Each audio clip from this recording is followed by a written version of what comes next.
고린도전서 8장 묵상 나눔에 앞서서 제가 금요일에 고린도전서 6장 묵상을 올리고 묵상 나눔을 계속 못 올리고 있었어요.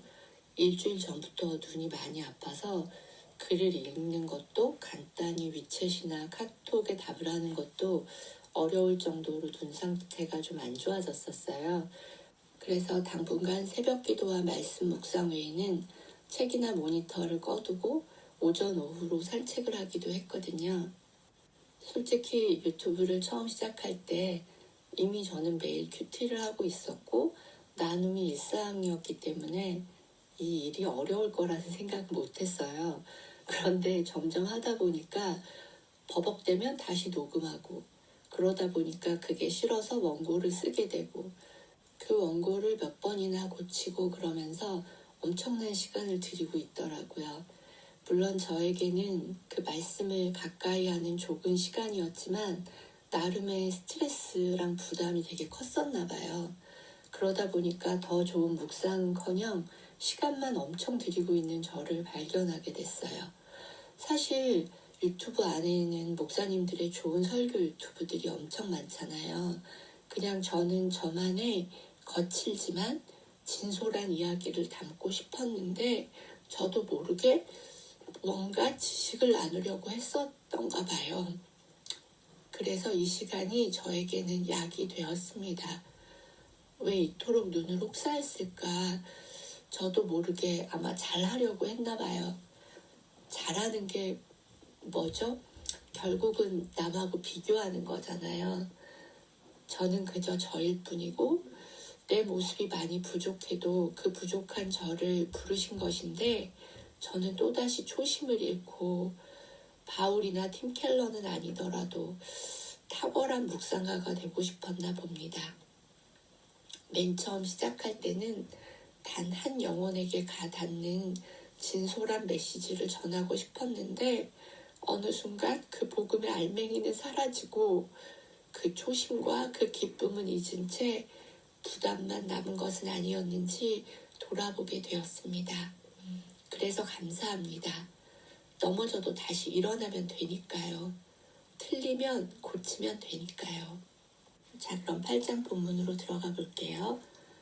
우상의 제물에 대하여는 우리가 다 지식이 있는 줄을 아나 지식은 교만하게 하며 사랑은 덕을 세우나니 만일 누구든지 무엇을 아는 줄로 생각하면 아직도 마땅히 알 것을 알지 못하는 것이요 또 누구든지 하나님을 사랑하면 그 사람은 하나님도 알아주시느니라.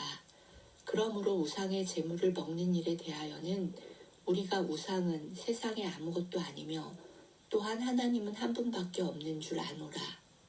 비록 하늘에나 땅에나 신이라 불리는 자가 있어 많은 신과 많은 주가 있으나 그러나 우리에게는 한 하나님 곧 아버지가 계시니 만물이 그에게서 났고 우리도 그를 위하여 있고 또한 한 주 예수 그리스도께서 계시니 만물이 그로 말미암고 우리도 그로 말미암아 있느니라. 그러나 이 지식은 모든 사람에게 있는 것은 아니므로 어떤 이들은 지금까지 우상에 대한 습관이 있어 우상의 제물을 알고 먹는 거로 그들의 양심이 약하여지고 더러워지느니라. 고린도 지역에는 엄청나게 많은 신전들이 있었다고 했잖아요. 그러니까 당시 시장에서 파는 모든 고기들이 그 신전에 한번 올려졌다가 의식을 마친 후 도축되었다고 해요. 고린도 교회 성도 중에서는 이런 우상의 제물을 먹는 일에 대해서 우상은 아무것도 아니고 오직 하나님이 우리를 지으신 것을 알기 때문에 그 우상에게 바쳐진 음식을 먹어도 된다라고 주장하는 사람들이 있었던가 봐요. 7절에서는 그러나 이 지식이 모든 사람에게 있는 것이 아니라고 말하고 있어요. 그런 확고한 믿음이 없는 사람들에게는 어떤 죄책감 같은 것을 많이 줬겠죠. 1절에서 우리가 다 지식이 있는 줄을 아나 지식은 교만하게 하며 라고 나오거든요. 그게 세상 지식이든 아니면 성경 안에서 믿음 안에서의 지식이든 간에 내가 무언가를 안다고 생각할 때 우리는 자꾸 누군가를 가르치려고 하고 교만해지는 경향이 있는 죄성을 가지고 있는 것 같아요. 그래서 우상에게 바쳐진 음식을 먹는 것에 꺼리낌이 있는 사람들에게 야, 우상 별거 아니야. 우상은 그냥 우리가 다 돌로 새겨 만든 거잖아. 그냥 조각한 거잖아. 신도 아닌 걸 뭘 두려워해?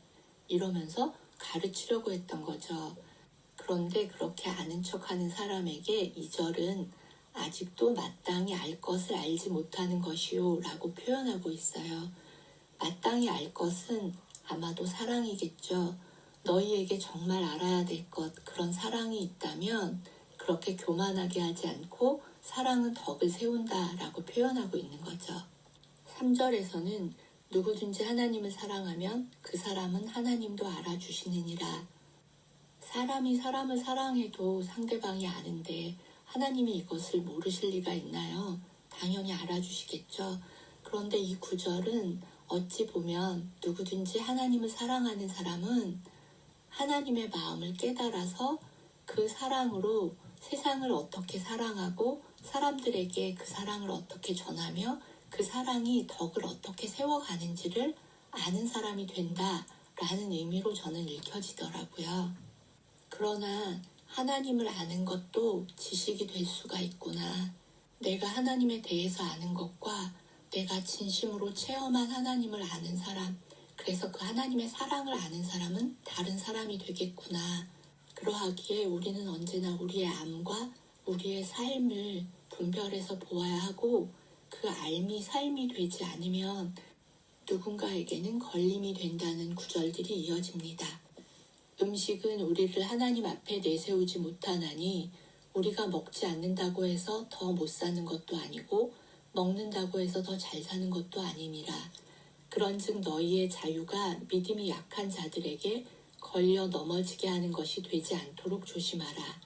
지식 있는 네가 우상의 집에 앉아 먹는 것을 누구든지 보면 그 믿음이 약한 자들의 양심이 담력을 얻어 우상의 재물을 먹게 되지 않겠느냐?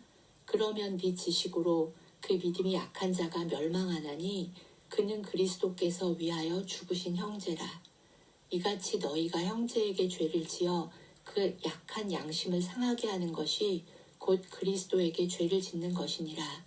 그러므로 만일 음식이 내 형제를 실족하게 한다면 나는 영원히 고기를 먹지 아니하여 내 형제를 실족하지 않게 하리라. 아멘.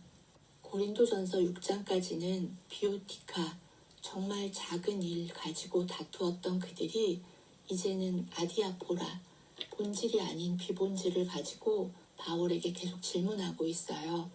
고린도전서 7장에서도 그러면 결혼을 하는 게 좋겠어요? 안 하는 게 좋겠어요?